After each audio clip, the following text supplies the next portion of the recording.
Hey everyone, I'm Dan. I'm Fury. I'm Molly, and we are Team Long Beach. And this is Jeremy. He has had a pretty tough life. He left home when he was 14. He had a heart attack when he was 35. And because of all of his many complex health problems, he's had a hard time keeping a job.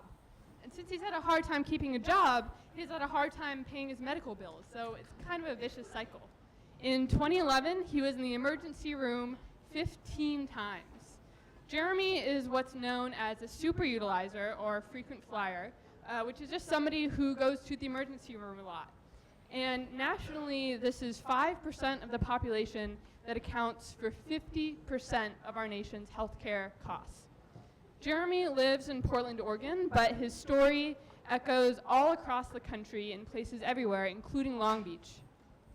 So when we went down to Long Beach, we spent a few days riding in the back of paramedic vehicles, the fire departments, ambulances, and seeing how they did their jobs. And we also ran an analysis on data of their calls from last year, which confirmed that yes, this is a real issue in Long Beach. In fact, 52% of the emergency medical calls came from only 10% of the addresses. For people who are in the emergency room repeatedly, the ER is working to stabilize them, right? It's getting them back to a place where they're able to leave the emergency room in the hospital. But it doesn't ultimately solve the underlying health problems, nor does it solve AV issues. But, are we good? Just keep going. We'll do it live, we're fine. It doesn't solve the underlying health issues, right?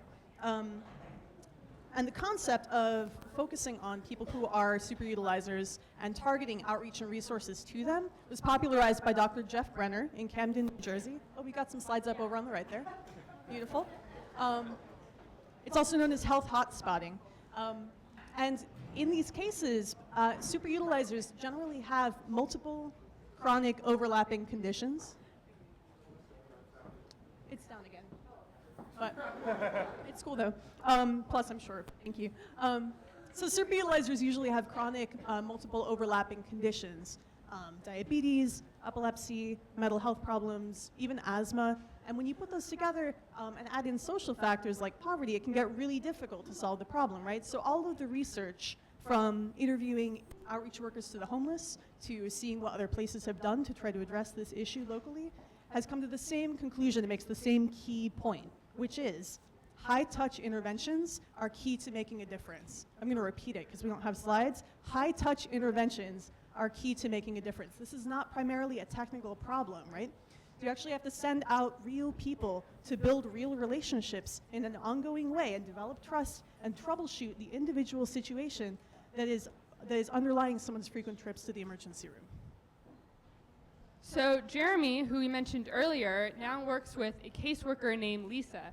And Lisa helps him much like a family member might. She makes doctor's appointments for him, and she also goes with him to doctor's appointments to make sure he understands what he needs to do.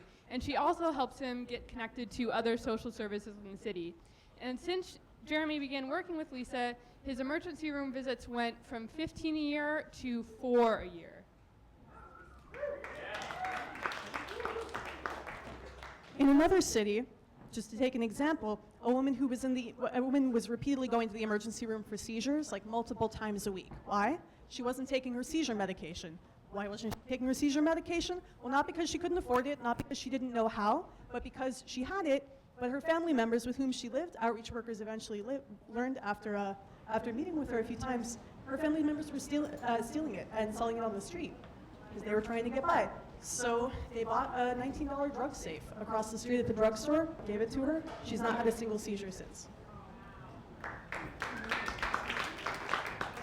So now I'm going to tell you about the approach that we're taking in Long Beach towards reducing superutilization of emergency resources. I want to call out that our goal is reducing, and that's important because this area is so high impact that even helping one person has a huge impact both financially for the city and in that person's life. Our main focus in this area has been facilitating human interventions. Technology alone is not the answer. An app to help to remind someone to take their medicine just wouldn't be sufficient in these complex cases.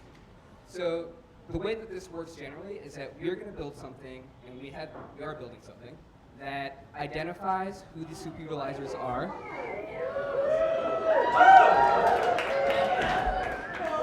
So identifies who the superutilizers are and helps connect them with caseworkers. And the caseworkers can do what they know how to do best and what they're trained to do, which is go out, connect with them, and over time help them stabilize their lives, and that will ultimately reduce their ER utilization. So we've taken two specific project directions that we're following. The first is around giving emergency responders, such as police officers and paramedics, the tools they need to alert an outreach worker when they come in contact with someone in the line of their work that's in need of their longer-term help. The second approach that we've taken has been around aggregating data into an actionable product. Specifically, we're taking data from the fire department, health department, police department, planning department, as well as any data from systems we have, and we're putting it into one place where it allows the city to make data-driven decisions about where to deploy resources to make these interventions actually happen. So that's what we're working on this year, and we're really excited to keep going. I want to thank the City of Long Beach and our community partner, the Molina Foundation, and thank you all for listening and come by and talk to us.